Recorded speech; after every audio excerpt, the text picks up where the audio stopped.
Namaste. I'm Sanjana of grade 10C.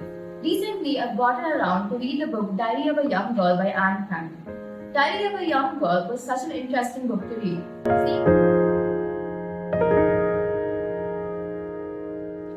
Greetings of the day.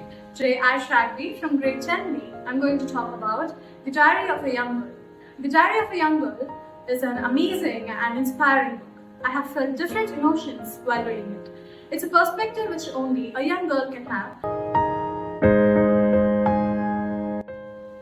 My greetings to one and all present here. Today, I, Shagvi of grade 10B, is here to review the book The Diary of a Young Girl by Anne Frank. The Diary of a Young Girl by Anne Frank is the compilation of her diary entries between 1942 and 1944.